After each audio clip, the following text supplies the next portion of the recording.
describes the future resurrection of the dead. Does that mean that we automatically accept the Pauline explanation of that resurrection? Not because necessarily. we have these witnesses? Yeah, not necessarily. Okay. You have to go in there and unpack it. That's why I want to do it one brick at a time. All right. I think the second method is stronger than the first method. Now let me tell you why. Let me raise an objection. Here's my objection to the umbrella method. I think the umbrella method works if you're really, really careful. But here's where the umbrella method, in my book, where the umbrella method is a little weak. One of my categories up there was extra-biblical sources. What kind of extra-biblical sources do we need for the New Testament? Oh, well, hey, let's talk Tacitus. Let's talk Suetonius. Let's talk Josephus. Let's talk Pliny. Let's talk... You folks know that there's 12.5 sources for the historical Jesus outside the New Testament, where all 12.5 are non-Christian? That you can put together a life of Jesus and never open the New Testament? Now, I'm not suggesting you do that. There's a lot of weaknesses with doing that. But it's there. Now, so who are these guys? Well, we like Tacitus and we like Suetonius. And do you guys know that if you read their histories, they have miracles sprinkled out all over their histories? Do you know that in the ancient historical writers, there's almost no ancient historical writer that doesn't have miracles? Thucydides is one of the only exceptions. Even Herodotus, the famous so-called father of history, has a lot of miracles. And here's the problem. If we think these guys are reliable, because they're historians, and we can use them to check and balance New Testament claims, what do we do when they report miracles? What do we do? Well, you attack the approach which they report miracles. That you begin to explain. When you use your essay, I think you were saying that the examples you gave, you said, and see, we proved it because it's not going to be a pitcher of water, or we proved it because the miracle was second to the means, and rather than focusing on some other issues. That's like. So in one of the Caesars, when Caligula healed somebody, do we believe Caligula healed somebody? We don't reject it a priori. That's a pretty good issue. All right, we don't reject it a priori, but what do we do? I don't know any Christians who toil over whether Caligula healed somebody. Or Vespasian. There's an example for you. Vespasian healed somebody. Do you know any Christians who are bothered by the fact that Vespasian may have healed somebody? But that's those reliable sources we cite. All right, so you can't reject them a priori, so what do you do with them? Because these are guys you've already told your friend you think they're reliable and they confirm the New Testament. And your friend says, what happens when they report miracles? Are they reliable then?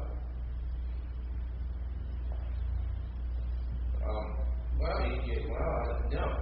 You can go back, I suppose, a different way to see what you would talk about. But okay, so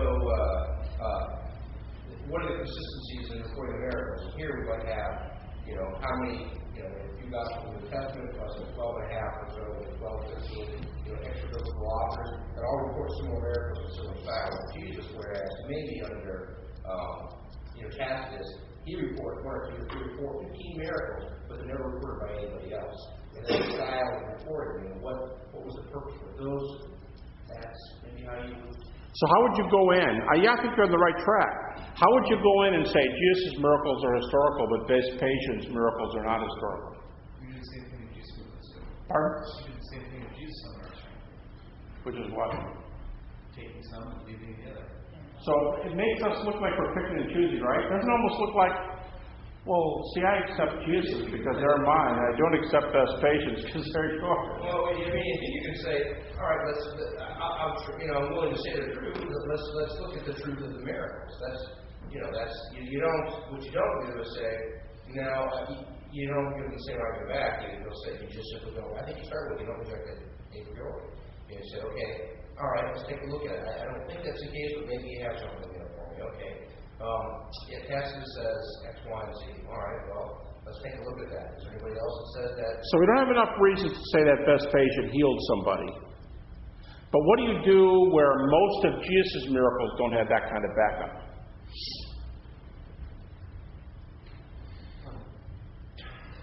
What?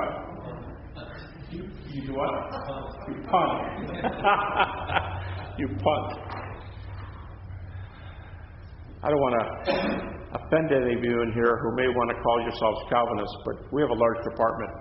We have 17 full-time guys in the Department of Philosophy and Theology, and I have a Calvinist member in my department who says any Calvinist who doesn't tell you that there are times when you have to punt, he uses that same word. Any Calvinist, no, he says any Calvinist who won't tell you that there are times when you have to punt to mystery, he's either a Calvinist who doesn't know what he's talking about, or he's dishonest. But the guy who's saying this is a Calvinist. Punting we use that word a lot. I like that. You punt. But you guys know what I'm saying, right? When you go, well, my miracles are my miracles. Your miracles are like pagan or something. It's like you beg the issue, right? Can you think of a way to disprove Vespasian's miracles with the umbrella approach? Go back up to the first group. Pardon? Could you go back up to the first group? The date, the missing, how much of it is, how many manuscripts do you have? But you've already admitted that they're reliable because you use them for your New Testament backup, right? No. Well, that's not necessarily true. What we do is we say they're not reliable independent of themselves. They are not self-reliable. That's good. So you can do it. You can put the umbrella up if you're real careful. But I'm going to raise some criteria here under method. I'm going to raise some criteria that tell you when you have a good argument and when you don't. I'm going to try to build a brick wall. Does that make sense?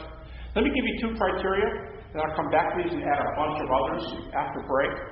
So let me give you 2 things I look for in a minimal facts argument. Let's go back to the guy who says, you want me to believe the man. The man's in the book. I don't accept the book, so I don't accept the man. Okay, first thing I'll say, minimal facts. First thing I look for, I will not use data which are not multiply attested from a number of different perspectives. I'm going to put a high bar up there for us.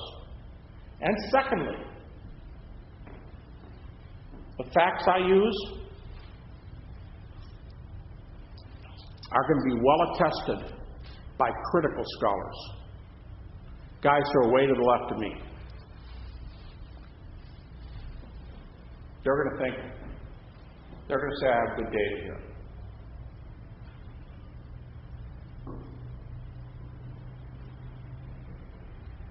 All right, those are 2 criteria. Now, after lunch, I'm going to give you, after break, my data comes around.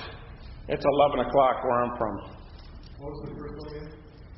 I will not use any data with you. At least, I'm not saying I won't answer any of your questions without this, but when I make my strongest cases, I'm only going to use data which are multiply attested. In other words, that we can come at from different angles. And secondly, that critics acknowledge.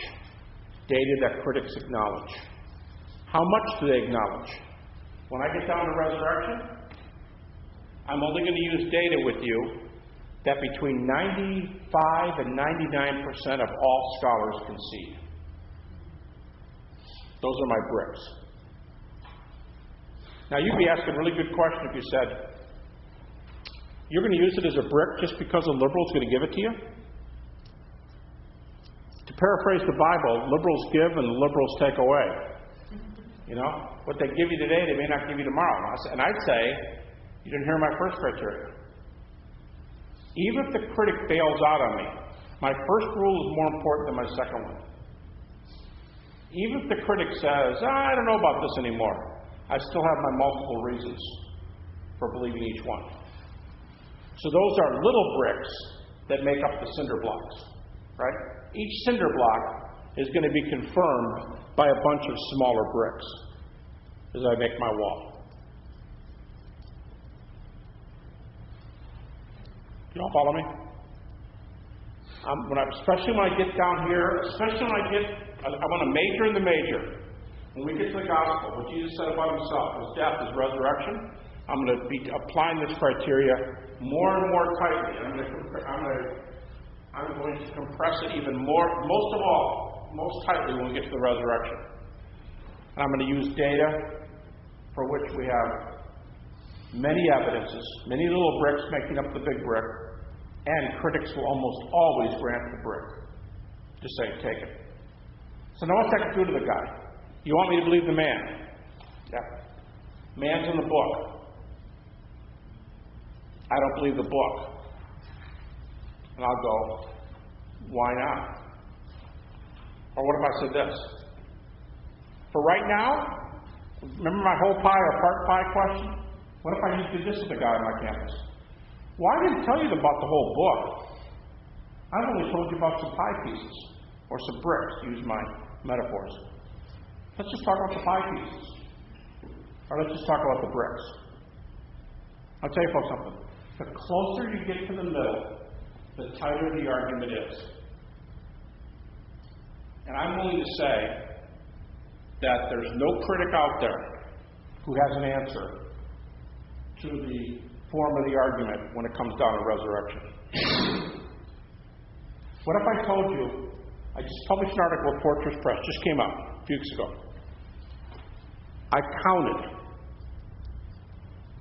virtually all the sources on the resurrection, French, German, and English, published from 1975 to the present, 30 years worth. Would you be surprised if I told you most scholars today concede resurrection? And if you said, yeah, but what kind of resurrection? Some kind of glorified ghost? All right. What if I told you that approximately 3/4 of all the scholars writing, and I mean from evangelical to atheist, approximately 75% concede resurrection. And of the 75% who concede resurrection, 75% of that 75% thinks it was bodily. How's that? This is a very positive day and age that we're living in to make our case, because the building blocks are really strong and really powerful, and they're conceded by almost everybody. Just to put an advocate for the devil's advocate. Sure. Out of those articles, 75% of them written by evangelicals? No. What's the breakdown? I mean, is it pretty wide? Is it like? On my list, I have only slightly more evangelicals than I have skeptics and atheists. And I'll tell you, now the skeptics and atheists aren't going to grant it, but almost the whole middle list, the guys I've called C-, C minus, C plus, B minus, they are all going to grant resurrection. So today, if you want a grading scale, it's A through C minus versus D's and F's. That's about where we are today. And A's through C minus are about 75% of those writing today. And by the way, with very few exceptions, the biggest name scholars are in this category. There's just a few outside, mostly Jesus Seminary guys, who aren't that influential anyway. But they're big names. John Dominic Ross and Marcus Borg are big names for sure. Okay? Anyone else before we break here? We come back, I want to unpack those two. I'll repeat the two, and I want to give you a list of rules. These are not evangelical rules. These are rules that non-evangelicals have come up with. And they're a list of rules to which we apply to a text so that you'll know when you have a brick. Now I'm going to apply this list of rules mostly to 3, 4, and 5. By the time we get down here, we've got a lot weightier data. But I want to give you a list of rules. Once again, the way I answer method questions, this next part will be the building blocks for which we construct 3, 4, and 5. Okay? All right? Let's take a break and try to... You'd have to keep them all night. I thought, what, can we let them out an hour early or something? He said, you can let them out 10 or 15 minutes early. So if I was a student, I'd go, wow. Yeah. All right, back to my minimal facts. I'm doing method. This is the why I got Roman numeral 2. That should be B. A was the umbrella. B is the bricks. And I said the most important of the 2 brick points, the more important point there is each piece of data I use will be multiply attested from different sources. Well, what do these things look like? What do these sort of tests look like? What do we have in the Gospels that's multiply attested? What I'm going to do with you here is give you a fairly lengthy, now we'll see how the time goes, 6, 7, 8 rules that critics employ to determine historicity in the Gospels. This is not an evangelically derived list. It's a critically derived list. And I'll give you examples of each one. Okay? Now, sometimes these are called criteria.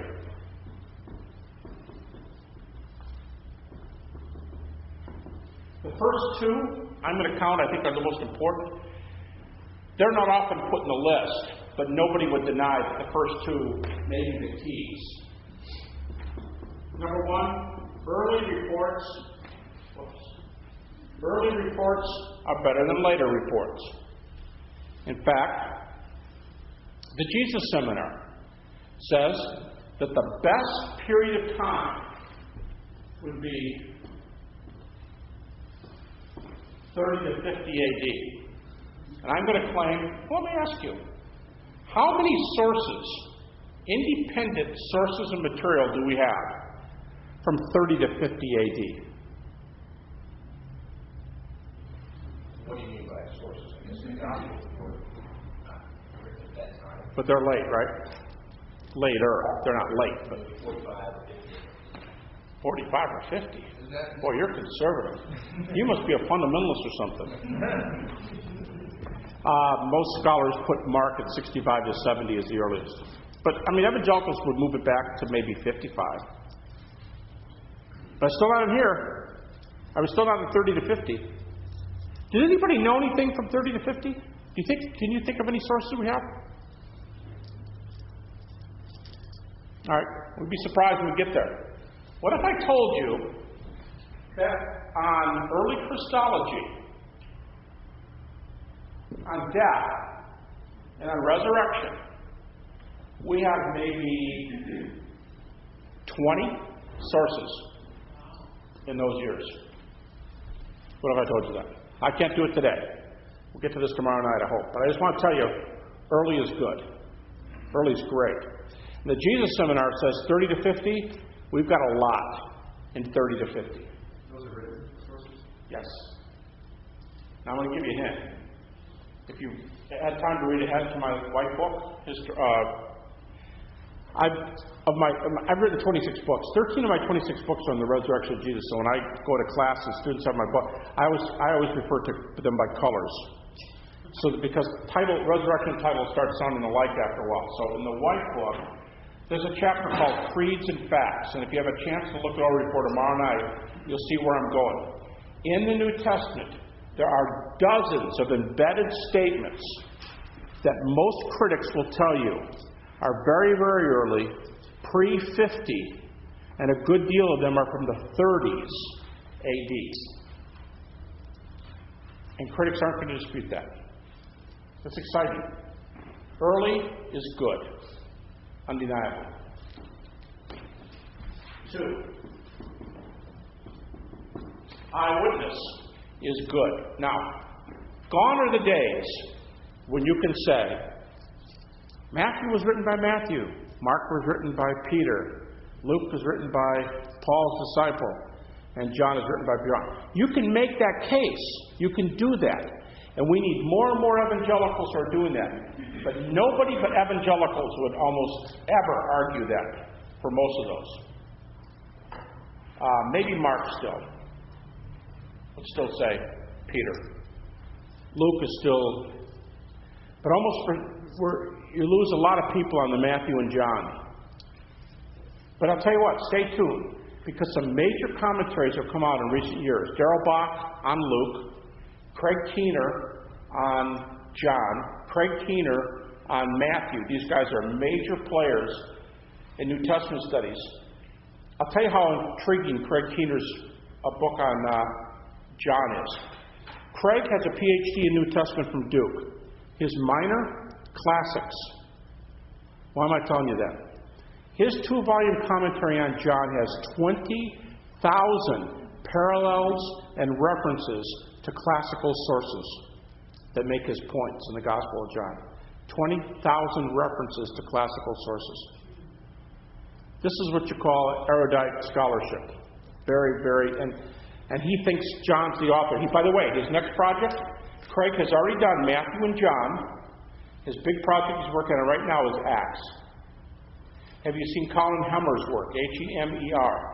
The Tyndale House, Cambridge University New Testament scholar, passed away a few years ago, and his commentary was finished. But he's the one that makes the thousands of, I would assume thousands, I didn't count them, but classical references to the book of Acts. So we need to go back. We need scholars who are going to put the Gospels and Acts back on the front page. Right now, here's the good news. The Gospels and Acts are doing fairly well. Do you ever think about this? There wouldn't be a third quest for the historical Jesus if they weren't. So the Gospels are making a comeback. But are we back to saying the eyewitnesses are the authors? Not except in evangelical circles.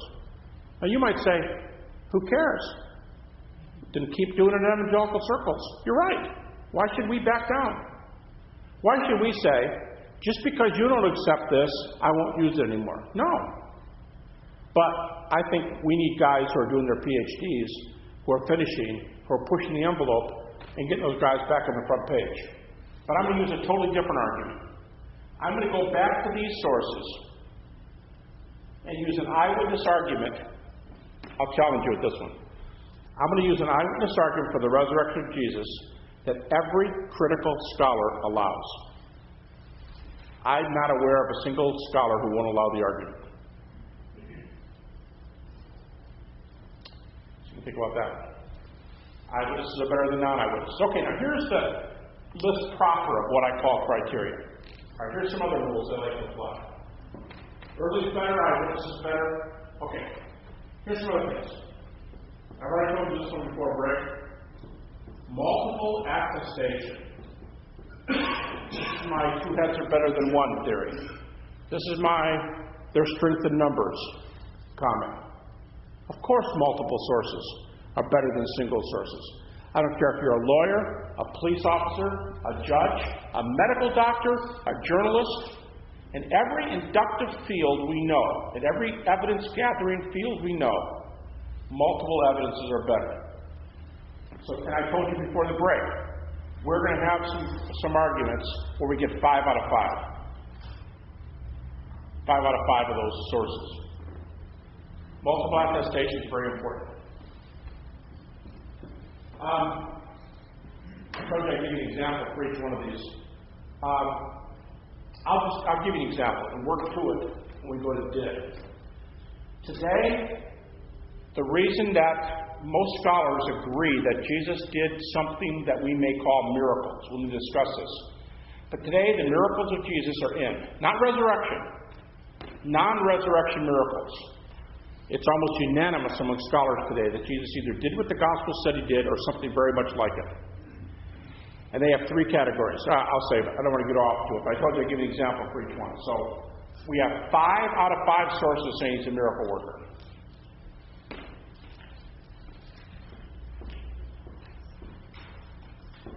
Embarrassment. Embarrassing texts are thought to have signs of historicity. Let me give you an example. Here's some embarrassing texts. Why say the chief apostle denied his Lord 3 times? That's embarrassing. So why did they report it? Would you share your family's dirty laundry? I mean, if it's really dirty and it's really close to you, would you share dirty laundry on yourself? Why does the New Testament share dirty laundry like that? The chief apostle is a chicken. Say it however you want to.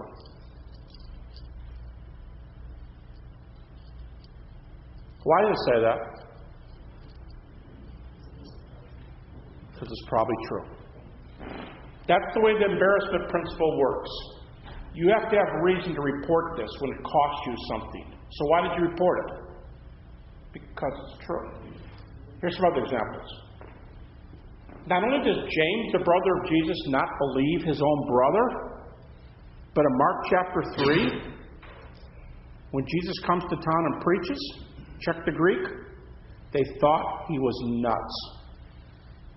His brothers thought he was nuts. The word, he was beside himself.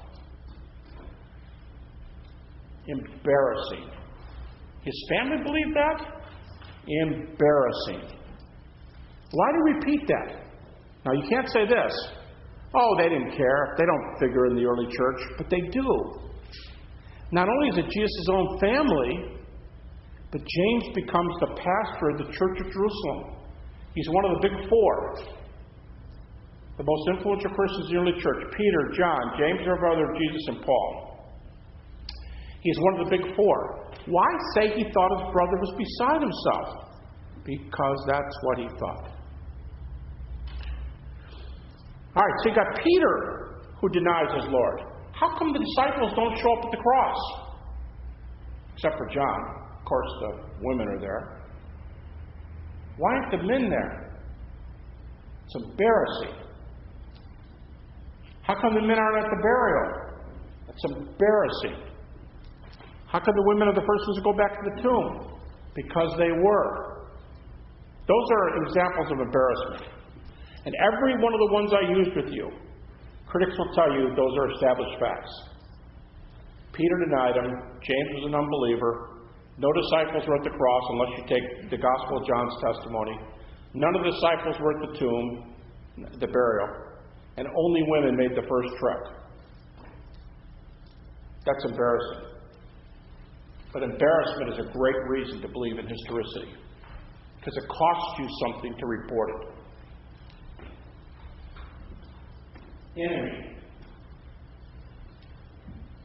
Enemy attestation.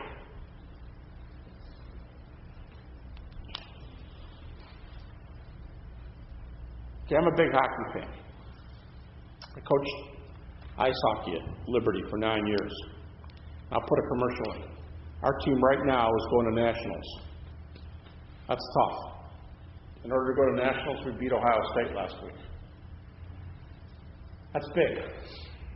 Because I'm a hockey fan, I was bummed out last night.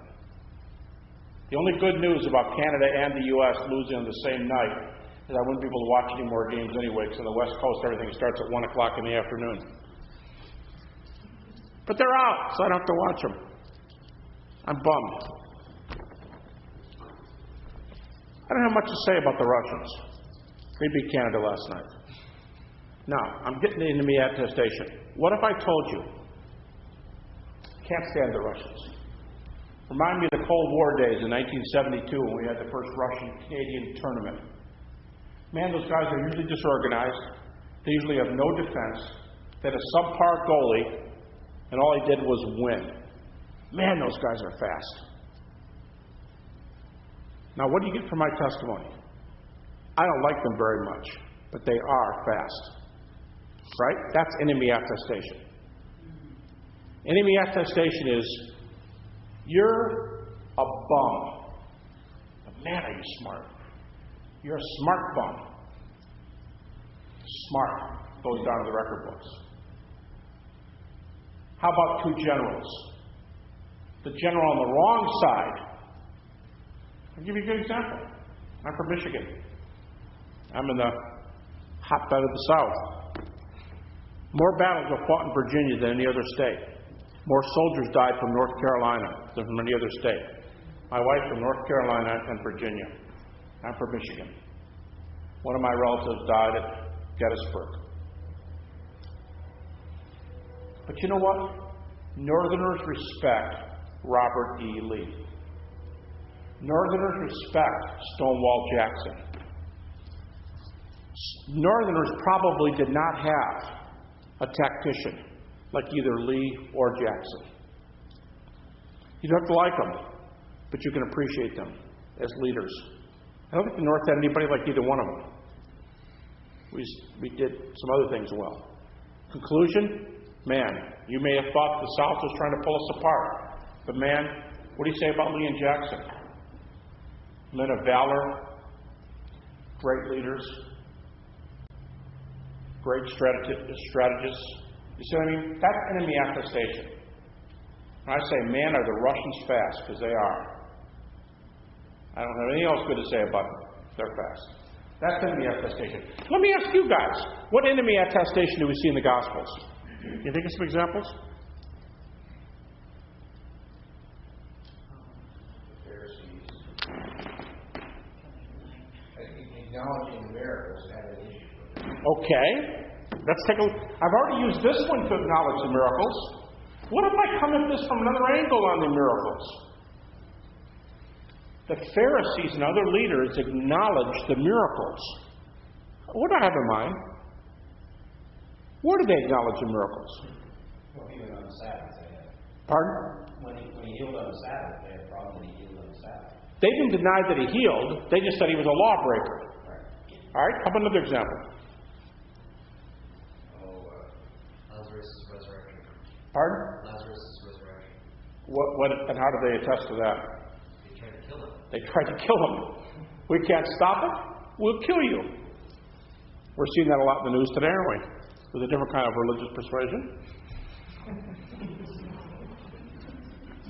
Okay, that's enemy attestation. How about this one? You're doing miracles by Satan's power. What are they admitting? The miracles. They couldn't do anything about it. You know what? In our culture, we say, especially white Anglo-Saxon Protestants say, when you pull the race card, you're getting to the end of your arguments. Well, I would say when they pull the Satan argument, they're getting to the end of their arguments. Because what bugs you today when people, Christians in church, when they can't explain something, it's the devil made me do it. Right? Satan was behind that one. It sounds like, man, you're not thinking real hard, are you? Like, are you out of options or something? For them to say Satan did it, they're conceding the miracle. How about this one? The disciples stole the body. We'll pay you to say that. The tomb was empty. Now, what's behind my comment? I'm not talking about the pain. How do you know the tomb is empty? By what I just said. For them to say the disciples stole the body means they conceded the empty tomb. Right? If there was a body in the tomb, would they say the disciples stole the body? No, they go, looky here. Look what I found. They only said the disciples stole the body because nothing was there. I.e., the tomb was empty. These are enemy arguments. All right. Got a couple here that are a little more difficult. Well, one in particular. But before I do that one, coherence. John Mayer, M-A-I-E-R, one of the top historical Jesus guys, he's about a C++. I'll tell you what, the biggest name conservative today on historical Jesus studies, biggest name conservative is N.T. Wright. Biggest name moderate, John Mayer. Biggest name liberal, John Dominic Rossi. Meyer's huge. Coherence is one of his best tests.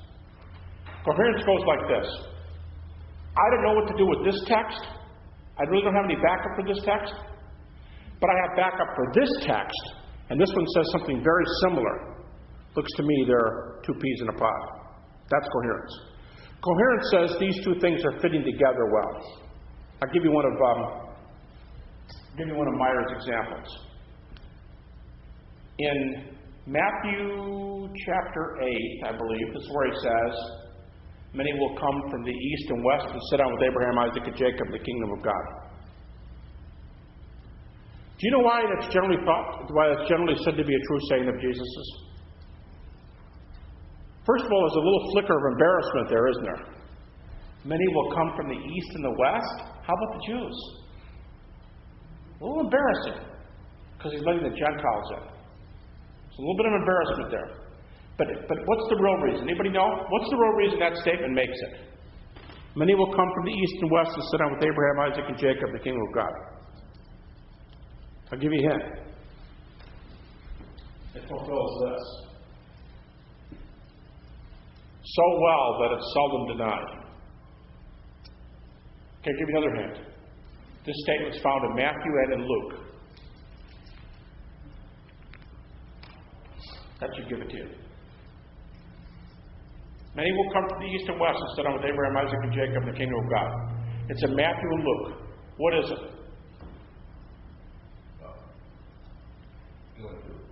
Pardon? The argument, is that what you're saying? Why do they take that argument seriously as a statement of Jesus? Many will come from the east and west and sit down with Abraham, Isaac, and Jacob. I told you it's in Matthew and in Luke. It's a Q statement. Critics think of the 5 sources I gave you, Mark, M, L, Q, and John. The best 2, according to critics, are Mark and Q. Why? They're thought to be the earliest 2. And many will come from the east and west, and with Abraham, Isaac, and Jacob is a Q statement. Folks, you have to understand something. I am not answering the question whether I think, some of you might not want to ask this, and you say, well, I didn't think evangelicals believed in Q. First of all, I think most evangelical New Testament scholars do believe in Q. I think that's pretty clear. But secondly, it's a moot point. Because this is an apologetic class. You have to remember my method. I'm going to have to keep calling you back to this. I really don't care what evangelicals believe. I'm making a critical argument that critics consent to so that my brick wall is stronger than ever. Right? Let me say it another way. Throughout this course, I want to be giving arguments that follow the construction, heads I win, tails you lose. If the New Testament, here's another way to say it. I'm going to use arguments that have the following. If the New Testament's reliable, this happened. But if the New Testament's not reliable, it's the critical Bible, I can still get this argument through my building blocks.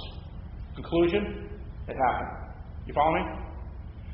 So if you're thinking to yourself, I didn't think evangelicals believe in Q, it's irrelevant. Because this isn't a course on where evangelical New Testament scholars are.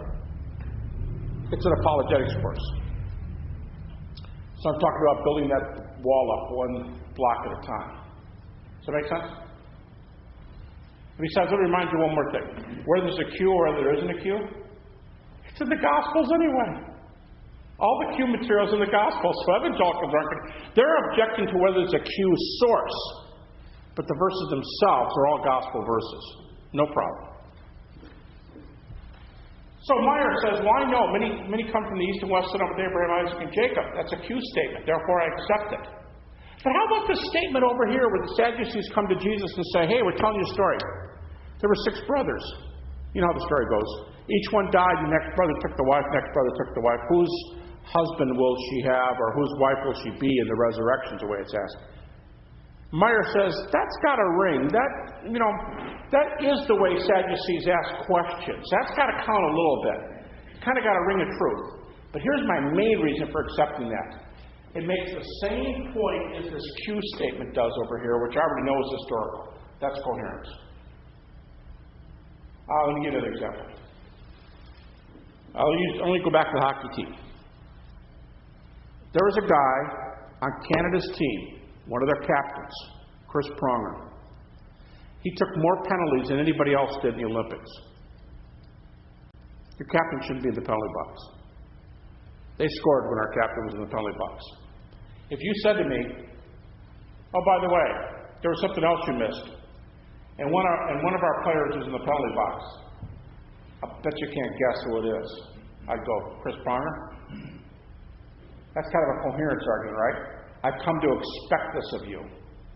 Coherence is, it all hangs together. You're acting in kind. and coherentist arguments work. All right, this one is a tough one. This is the chief rule that the second questors used. Remember the second questors, the Bomani disciples who didn't have very much, but they had a small historical layer? It goes by a lot of names. One of the best known names is, when you talk and spell, you got to stop and look. Discontinuity. Discontinuity is a complicated test, but some people have said it's the best. Discontinuity asks two questions. Can this statement be attributed to Jewish sources? And can it be attributed to Christian sources? If the answer is yes, it can be attributed to a Jewish source. We have that in the Talmud. Jesus may have said it, but I don't have any. This doesn't provide a reason. Well, yeah, there's a Christian source for it. That was one of the biggest controversies in the earliest church.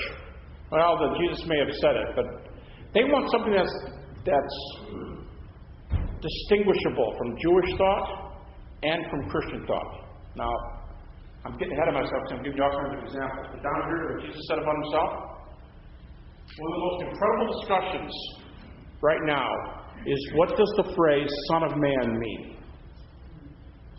What does Son of Man mean in the New Testament? But let's forget what does it mean for now. Let's ask the discontinuity questions. By the way, was Jesus' favorite name for himself? If we can take the Gospels at face value. Did the Jews make this up of Jesus? Well, the Jews have a Son of Man concept, but they never applied it to Jesus. They would never call Jesus Son of Man.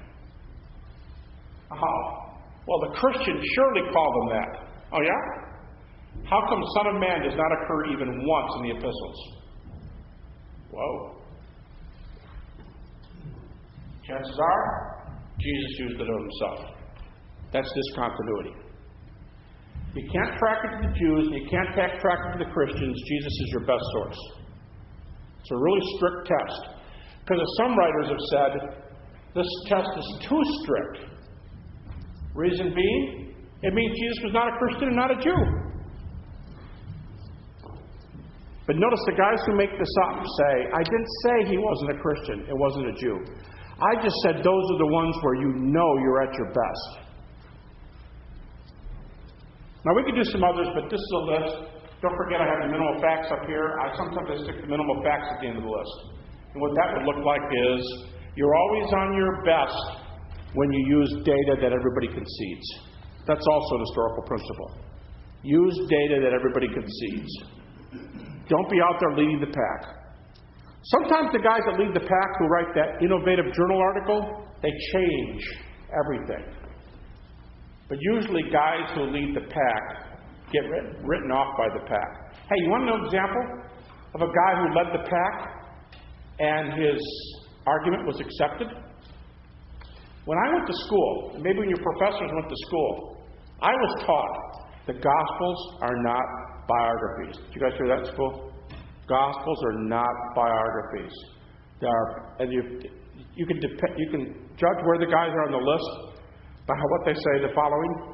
They're D or F when they say this. They're not biographies, they're propaganda. I was taught that in school. But they're not biographies. Don't dare say they're biographies. That's naive. Until 1992, I believe it is, very close, but I think it's 92, a British scholar named Burridge said, hey, let's think about this. The Gospels look to me like Roman biographies. They have a whole bunch of characteristics of Roman biographies. And he published this argument, and now virtually everybody agrees the Gospels are Roman biographies, which is really a plus for our case. But sometimes you do have to lead the pack. Sometimes you do have to say things other people don't say. So that's an exciting conclusion for historical Jesus. All right, any questions about these? Early texts are better than late texts. Eyewitness are better than non-eyewitness. Two heads are better than one. Embarrassing or enemy because it's probably true. Does it hang together well? And can you attribute it to other sources? Question. Seems like the last one, you're turning it around a little bit, you're saying that if a statement has discontinuity, then we can be more sure that Jesus said it. Whereas in other ways, I think it's been applied that if it doesn't have discontinuity, Jesus didn't say it. Well, that's the negative discontinuity test. You have a negative and a positive. So wouldn't the Jesus seminar people say, well, Jesus probably didn't say it, but we can't find discontinuity, where then they're saying, we're not letting him be Jewish and we're not letting him influence the church. Yeah, they would say that. You're saying something slightly different, that we're not saying Jesus didn't say it, but now we can be more sure that he did say it. But I'm also, what I just said is what the Jesus Seminar says. Here's where I disagree with them. They'd say, if it passes this test, Jesus probably said it. They love this test. Discontinuity is popular with skeptics. Right. Where I would step in and I would say, there's a whole lot of things that the Jews and Jesus taught, that Christians and Jesus taught. That's why this is skeptical. They will only allow things that you can't trace to any other sources. That's why it's skeptical. But where's it negative? It rules out way too much. Where's it positive? When you find a brick that has those characteristics, and Son of Man qualifies. Would the Qumran community then be considered Jewish? Well, if you can trace it, yes. If you can trace it to Qumran, that counts against it, yes. Qumran, Sadducees, Pharisees, that'll be here. And this would be any Christian community. But Son of Man can't be traced. The Jews did have a Son of Man concept, very much so. We'll talk about that, Lord willing. But they never applied it to Jesus. So another question? Trying to understand the approach to this method, this work method, in that it seems like, for instance, you're going to argue probably coherence for this too. The last two, 6, 7, coherence and discontinuity. The concept is not that I think these are good arguments to make. As a matter of fact, I don't think that they're not arguments that would persuade me. They're arguments kind of going back. That persuade critics. That's right. So where the other ones are, it's really just they're tailored to the critic, but you have to sort of distance yourself from the argument. And I'm curious as to how you do it. In other words, you could say, all right, using your rationale, coherence and discontinuity, I can prove this point. That's right. I can base it off of. That's correct. Okay. It's back to, this is why I kind of whet your appetite for this before break. Remember the back to the pie illustration? Do I tell the guy I have more pieces than he has? Or do I take the pieces he offers me and run? I'm suggesting we take the pieces and run. But I want to tell the guy, there's some other things you're leaving out. When I'm making an argument, I'll argue their arguments first. And then I'll say, for example, hey, by the way, if Mark is the major author behind the second gospel, I score again. And if John's the major source behind the fourth gospel, and I'll put no Craig Keener, I score again. And if Matthew's I score again. So I'll give the conservative arguments after that. So I'll bring the other pieces of the pie in after I use their pieces first. But if I start with my pieces instead of theirs, they turn me off. Because you know why? We're naive. That's funny, because as I look at this, and this is an apologist for, the layperson. This is an apologist for intellectual. In other words, the only person this is even going to fight with are those that are somewhat well-informed, various sources and ideas and concepts out there, the theories of Christ, and that, they may have read or things, because it wouldn't work with the guys you got to have coffee with, the guys who expect. But you know where I think it would work with the guy you have coffee with? If you explain to him why critics accept each of these tests. If you ask your guy you have coffee with, why do you think embarrassing passage is accepted?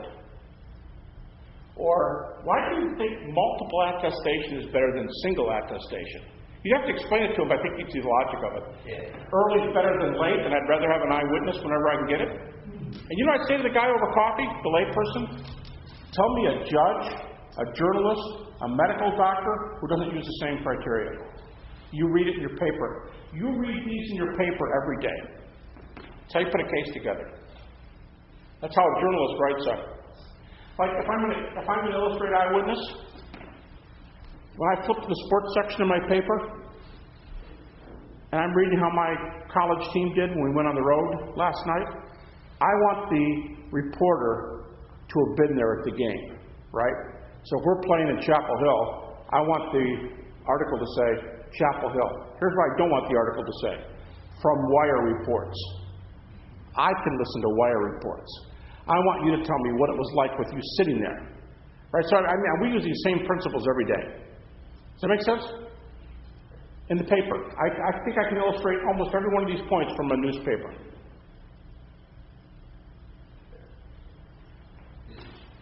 We certainly use this one a lot. We certainly use this one, right? Like in a murder case. When I concede something that hurts my case,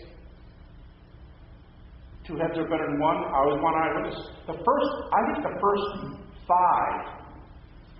I think these are very clear in constructing cases today. You're the counselor. Well, no, I'm just trying to think. I mean, it's really kind of an anecdotal thought, and that is, I'm just kind of curious. I mean, as I deal with people that we have to have in common the concept or the belief that critical scholarship has significance. And I know that sounds like an axiom, But what has significance? Critical scholarship, that, okay. or higher criticism. Well, maybe that's not entirely it right there. But as you talk about, well, these scholars say that. But I just think that I'm just curious. Maybe in academia this is effective. But I'm just trying to think that in my experience, I sit down with people, they just tend to go back to the basic. I like the written method, but they would just seem to reject the overall concept that, which would make perfect sense. But 75% of all scholars, and they say, well, I don't care. Yeah. Well, I'm going to make 2 comments. First of all, you might be right. But first comment to make is, this is a grad school class, and we're doing apologetics. So if I give it to you at the highest level for the best skeptic, you should be able to adapt it to anybody less than that. Right? You're getting the best stuff. If you want to go back and use the umbrella approach, which you can find in all the Christian apologetics books, go for it. Then what you'll have is 2 weapons in your closet, right? You'll have the umbrella and you'll have the bricks. You'll have 2 ways to go at it. Right? But secondly, the second point, in other words, if you have the best method, what's better than best? Right? Now, if this were an undergrad class, I could see you going, man, I'm not going to use this in the pastorate. I'm sure not going to use it in my Sunday school class. If you don't mind me saying so, why are we doing this? But I think the distinction is between grad and undergrad, so I want to give grad students the best. But the second point is this. Maybe I wish we could have time, but we have so few hours this week. This works really, really well with lay people who know nothing about this. The kind of people that you can have a discussion with on a plane. And I'll tell you, I don't have discussions on planes because, we all have our strengths and our weaknesses. I do not like to start conversations. But I would love somebody to start one with me. Right? And so I don't like to start a discussion with the guy in the plane next to me. But I love being on state university campuses. I can't tell you how much this has happened. I love being on state university campuses. And they usually invite me to give a lecture on the resurrection. And I start out with that objection. Some of you non-Christians are saying this. You want to believe the man. Man's in the book. Don't believe the books. Don't believe the man. So I tell them right away. You know what I tell them by that illustration? Here's what I will not do to you tonight. I will not say, grant my text and I'll make you a Christian. You might think that's a really good comment. But what about this? Grant the Quran and I'll make you a Muslim. Okay, right. Grant the Book of Mormon and we'll all become Mormons. Big deal. I don't grant it. But if that's the only quiver, if that's the only area we have in our quiver, we're not very good, right? We don't know how to deal with arguments. So I tell them that you don't accept the man's in the book. I tell them that because here's what I'm telling them from square one. I will not tell you tonight that the resurrection happened because the Bible said it did. I'll give you other reasons. Now this goes back to my dissertation at Michigan State. I did it on the resurrection. And after the topic was approved, I'd gone through 10 years of doubt. It's a long story. I'd gone through 10 years of doubt. I'd studied the resurrection. I knew if I could prove the resurrection, something special would be there. I just didn't think I'd get to the bottom of the resurrection. I proposed I did resurrection at Michigan State. And my professor said, after he approved my topic, the professor said, by the way, he was an Old Testament Boltmanian, Boltmann's New Testament, but he applied those principles. He was an Old Testament guy of that ilk. He said, I don't care if you do resurrection. But he said, don't you dare tell us it happened because the Bible said it happened. And I said, how long does this thing have to be? He said, 200 pages. He couldn't see this, but I felt like, oh. I said, will you take anything less than that? He said, 180. That's it. The thing turned out to be 350 pages long. It was 350 pages long, but see, that's the kind of thing, that's the number one objection on their mind, I think. The man's in the book, I don't accept the book, or the way my professor said it. Don't tell us it happened because the Bible said it happened. But you know what? He let me say all of this. Now, you say, okay, but you still haven't answered my question. What about the lay person who doesn't know this? Okay, back to my university. When I'm done doing this in the university, usually, for some reason in state universities, I'm always in saucer-shaped rooms. And people are pretty high up, and you can see them walking down the stairs. And from the way the body language, this little group's coming to talk to me, this happens so frequently. And this group's coming, and you can tell the way they're pitting this guy. The guy in the middle is the smart guy. The guy in the middle is the Christian debunker. The guy in the middle has objections that stumps every Christian within 5 minutes. You just see it coming. I've been doing this for 30 years. And the guy's coming down, and they're going, you ask him, come on. And they're getting down to me. Can I help you guys? And I'm staying up in the front like this. I stay up in the front for 2 hours after it's done. Yeah, and right away the cockiness comes out, right? Yeah. I want you to answer something for me. And he puts his best objection on the line, resurrection. I'm telling you guys something. First of all, you got to stay humble. Because it's so easy to want to go, how's that feel? You know, that's the hockey instincts, right?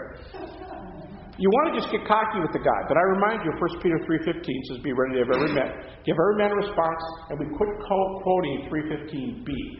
What's 3:15b? Meekness, fear. With meekness and, depends on what translation you read, with meekness and gentleness. What's on your mind? Well, you didn't talk about Jesus could have been an extraterrestrial from Venus. You didn't answer the objection that Jesus could have had a twin brother. You know why I didn't answer the objections? Because no scholar raises them because they fall in a heartbeat. But these guys don't know that. And so they raise the objection. I'm going to tell you something. These discussions usually last 5 minutes. And I'll say, well, so, and I'm doing this. I don't even tell them I'm doing this.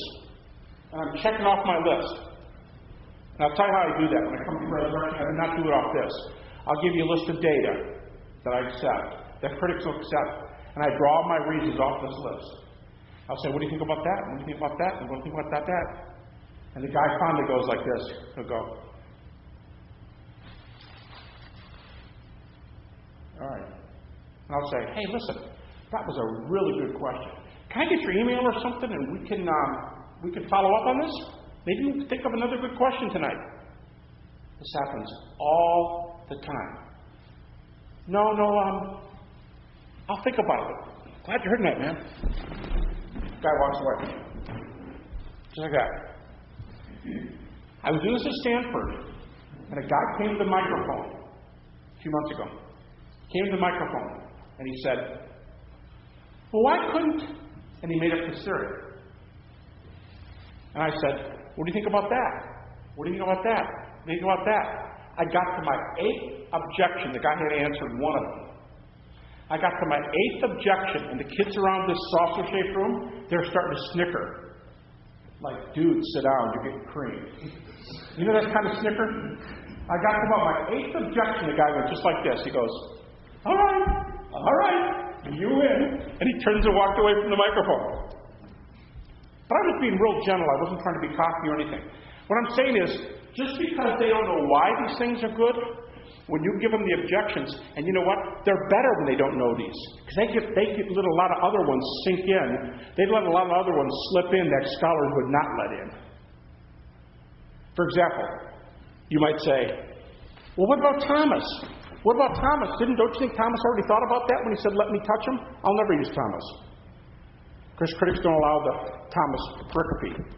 They don't use it. So I won't use it to fit my own criteria. But lay people, they'll go, wow, yeah, I guess he did think of that, didn't he?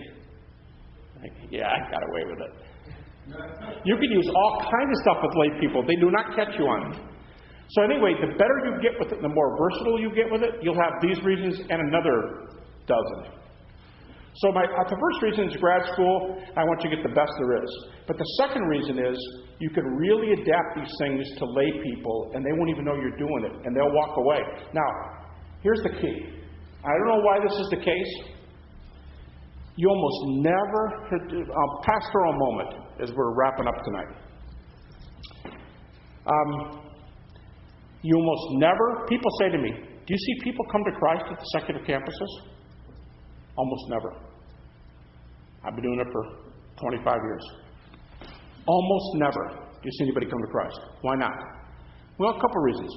First of all, these events are put on by Campus Crusade, Navigators, InterVarsity, and they always have little lures. It's funny to watch these guys, the way they do it. They'll say, hey, listen, well, Dr. Amos is having a glass of water here before we go to the Q&A. There's cards under all your chairs. They almost all do it the same way.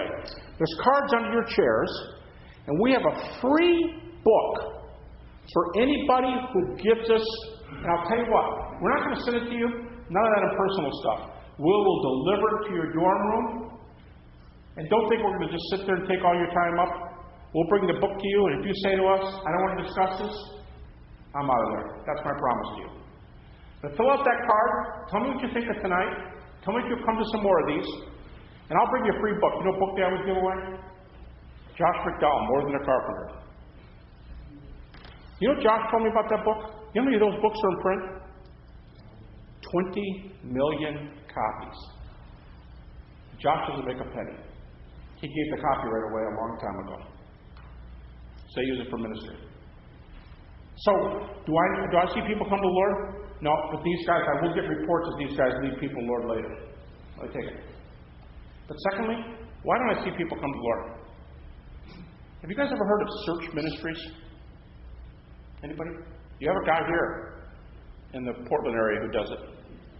He's a former Los Angeles Rams offensive lineman. Search is a men's ministry that you have to hear the guy says, I got to speak at their national convention a couple years ago, and they were such a blessing to me. They say their ministry is loving on men. Sounds goofy. Until you know, most of the guys who do this are ex-NFL players. Jeff Seaman, top middle linebacker in the 1980s, Minnesota Vikings.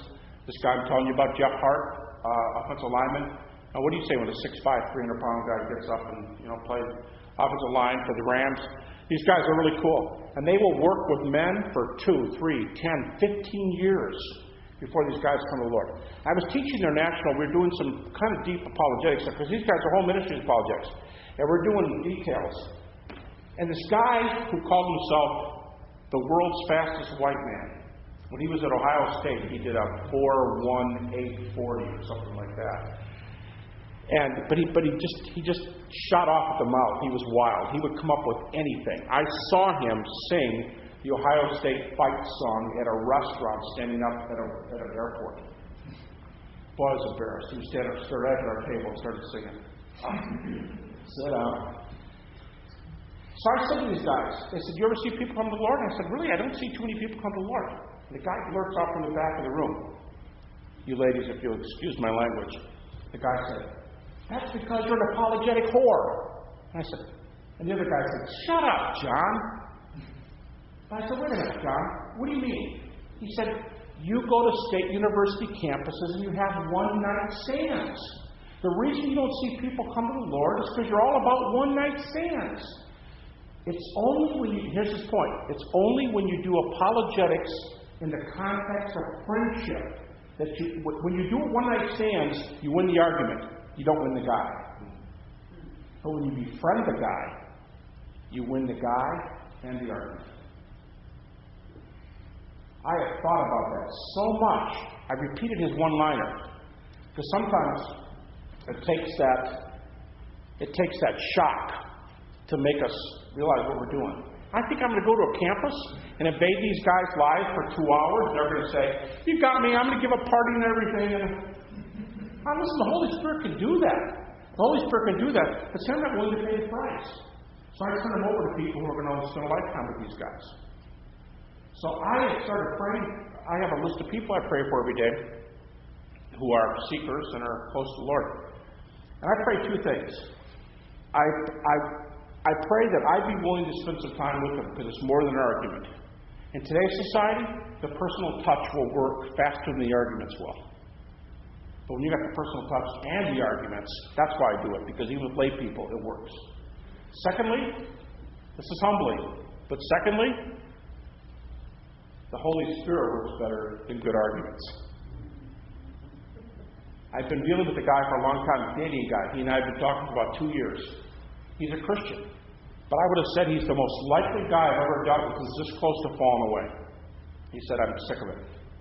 Christianity can't answer the questions." He didn't have any specific questions. It was emotional doubt. But he didn't recognize that no matter how much we talked. He told me, "I'm leaving the faith. That's it. I'm giving it up." Kept praying for him. I emailed him a little bit later to make a long story short. He just emailed me back. And he said, "The Lord worked things out." He said, "Let me tell you what did it. It's not the apologetics. It's the prayer." He said, "Thank you for praying for me for this last year." He said, "I'm positive it was the prayer." Now I ask you guys, do I have a good argument for Holy Spirit and prayer? Well, I do. I really do. I have minimal fact arguments for everything I use. I do this way. In fact, would you be surprised to know that there have been between 5 and 10 major medical studies in the efficacy of prayer on healing published in medical journals? I can give you the data. The most outstanding one was published in 1989 with a group of 400 cardiac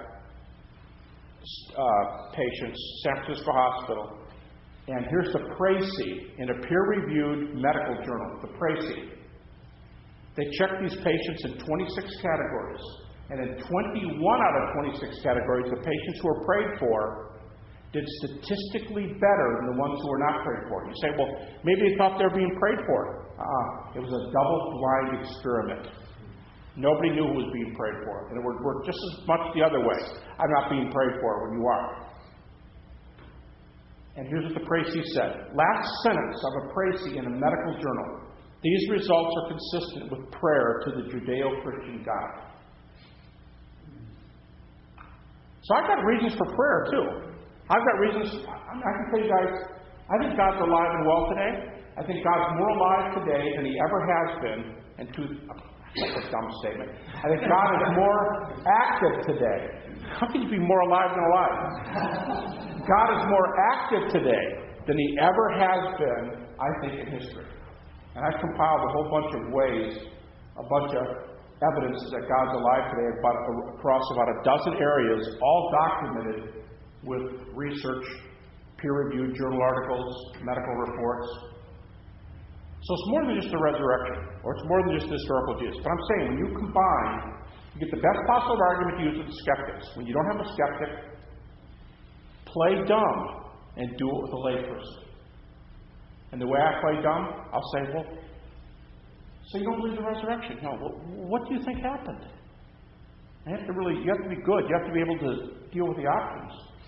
So what do you think happened? And no matter what the guy says, you go, what about this? What about that? What about this? I'm going to tell you something. Winning the argument is easy. That's easy. Changing the heart is not. So that's where the prayer comes in. That's where the Holy Spirit comes in. That's where the friendship comes in. The Bible tells us that too. What I think is really, really, really exciting today is we can not just learn apologetics, but if we take it and apply it to ministry, now I get the best of all worlds. I'll give you one more area real quickly. It's 9:15, so I'm going to keep this real brief. Answering doubt. What if doing this never sees a person come to Christ? First of all, you left them without excuse, right? They can go away and ignore Jesus because they like to party, for example, but that doesn't mean they can answer your questions on resurrection. So you leave without excuse. But let's say nobody comes to Christ. I do not think the chief purpose of apologetics is to lead people to Christ. It's not a species of evangelism. It can be used that way. It's versatile. But that's not its chief goal. To me, the chief purpose of apologetics is to strengthen believers. And so if you guys walk out of here going, well, I don't know anybody in the world I'm going to be able to use this with, but I'll tell you what, I'm twice as convinced as when I came in here tonight. That's great. That's great. Because Paul says, 1 Corinthians 15:58, if Christ has been raised from the dead, what's the first thing he says? Because Christ has been raised from the dead, stand firm. 70 to 90% of young people, according to surveys, 70 to 90% of Christian young people go away to secular schools, lose their faith. However you want to define that. In one test, 90% of the young people walked away from their faith. If all apologetics does is tell you you're believing the truth, then it's worth its weight in gold. So I'd say if it leads people to Christ. See, I don't think it's even our job to lead people to Christ. I think it's our job to talk to them. But only the Holy Spirit can lead them to Christ. So my job is to know this and give it to other people who can strengthen and encourage them. So this is just the beginning. This just says it's true. Now the question is, who are you talking to? The question is, somebody who's doubting that you can share this with. Strengthen a Christian. Or, where the rubber meets the road, what ought we to be doing? Because this is true. What's it say about our prayer life?